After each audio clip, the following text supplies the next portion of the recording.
Alerte dinguerie de la CAN 2024, le Maroc, grand favori, sort de manière cauchemardesque face à l'Afrique du Sud. C'est terrible, c'est tellement cruel, je n'aimerais vraiment pas du tout être à la place des Marocains. Franchement, le football, parfois, c'est vraiment pas facile. En tout cas, je remercie solennellement la famille des grands favoris de la CAN de suivre l'exemple de l'Algérie. On est une vraie famille, surtout le Maghreb. Plus sérieusement, bravo à l'Afrique du Sud pour cette victoire 2-0 face au Maroc. Le scénario est vraiment dur à avaler pour les Marocains. Alors que le coup franc d'Hakimi était censé et aurait pu relancer complètement le match et inverser la tendance, a contrario, le raté a plongé le Muntakhab en plein cauchemar. Force aux Marocains vraiment pour cette rude désillusion, je suis sûr qu'ils se voyaient déjà en finale tellement leur côté de tableau semblait facile, mais rien n'est jamais gagné à l'avance dans le foot. Sortir en 8ème alors qu'on est le dernier grand favori restant, ça te détruit moralement. Personnellement, j'ai dit aux Marocains qu'il fallait attendre ce match-là pour se faire une vraie idée du niveau de leur équipe nationale, et on l'a vu, c'est pas encore digne d'un grand favori de la Coupe d'Afrique. Les matchs se suivent et se répètent, une première mi-temps très bien maîtrisée où l'adversaire a peu d'opportunités à se mettre sous la dent, mais encore une fois, au retour des vestiaires, le Maroc laisse son adversaire évoluer sur sa partie de terrain. Et du moment qu'il y a une erreur défensive, ça se paye cash. Je l'ai constaté avec l'Algérie, on l'a constaté avec d'autres nations, désormais les soi-disant faibles ne pardonnent absolument rien, un placement du hors-jeu est mal joué et la sanction tombe directement. Bonou non plus ne fait pas l'arrêt salvateur, mais on peut pas lui en vouloir, l'attaquant se retrouve sur son bon pied en face à face dans une excellente situation avec le temps qu'il faut pour faire le bon choix. C'est le premier coup dur dans le match pour les Marocains. Évidemment, le fautif c'est soit Mazraoui si on part du principe que Saïs fait bien de jouer le hors-jeu, ou alors c'est justement Saïs le fautif parce qu'il décide de jouer le hors-jeu. J'ai en tête la situation du but du Burkina Faso où la défense algérienne fait exactement la même erreur. L'attaquant est couvert non pas par son vis-à-vis mais plutôt de l'autre défenseur de l'autre côté qui ne défend sur personne. C'est une erreur de placement qui ne pardonne pas. À partir de là, l'alarme d'une situation catastrophique est lancée dans ce match, le Maroc appuie sur l'accélérateur et franchement il y a du niveau, mais malheureusement le score provoque de la précipitation. Malgré tout, ils réussissent quand même à obtenir ce fameux penalty et c'est là qu'arrive le deuxième coup dur pour les Marocains, ce penalty censé redonner de l'espoir et envoyer le match dans une dimension d'euphorie marocaine totale. C'est plutôt l'inverse qui se produit, Hakimi ravive les souvenirs de Ziyech face au Bénin, à ce moment-là on sent que ça va être encore plus dur que prévu pour revenir au score. Les Bafana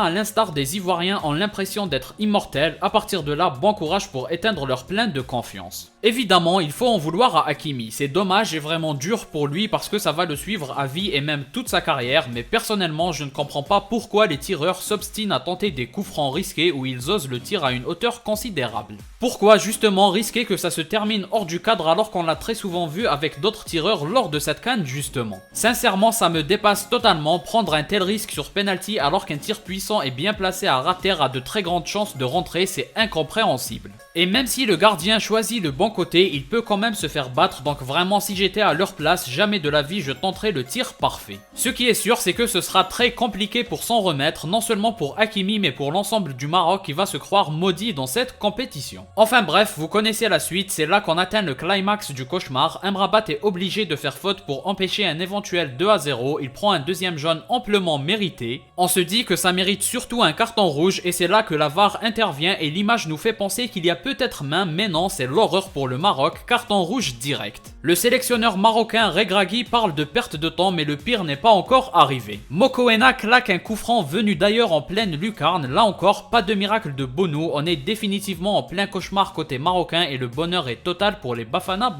En plus, pour marquer le coup, petite célébration à la CR7 en groupe, le karma de Ronaldo s'est vengé du Maroc qui l'a énormément vanné en Coupe du Monde et c'est aussi ça le foot. Si on fait la synthèse de tout ça, encore une fois c'est terrible pour les Marocains, je trouvais vraiment même en cours de match qu'ils ont une équipe solide mais il faut accepter que le niveau est très élevé dans cette Coupe d'Afrique. C'est vraiment fort ce qu'a fait l'Afrique du Sud, ils ont sorti une grande équipe parce que malgré les quelques erreurs marocaines, ça reste plutôt fort et très bien organisé. Ils ont le défaut que j'ai remarqué avec l'Algérie et d'autres équipes qui est celui de totalement se déséquilibrer quand tu dois revenir au score alors qu'il reste plus de 30 minutes pour ça. Je trouve que c'est vraiment dommage de ne pas revenir au travers d'un jeu cohérent et de s'impatienter. Enfin bref, un autre grand favori va devoir prendre la route de l'aéroport, c'est fou et plutôt drôle de se dire que le Maroc sort avant la Côte d'Ivoire qu'ils ont sauvé. Comme quoi c'est la Coupe d'Afrique des dingueries, beaucoup de choses inattendues arrivent donc on a de quoi se régaler. Comme d'habitude, si vous avez aimé, laissez un like et abonnez-vous pour ne rien rater, partagez aussi la vidéo pour me soutenir, moi je vous dis à la prochaine, portez-vous bien.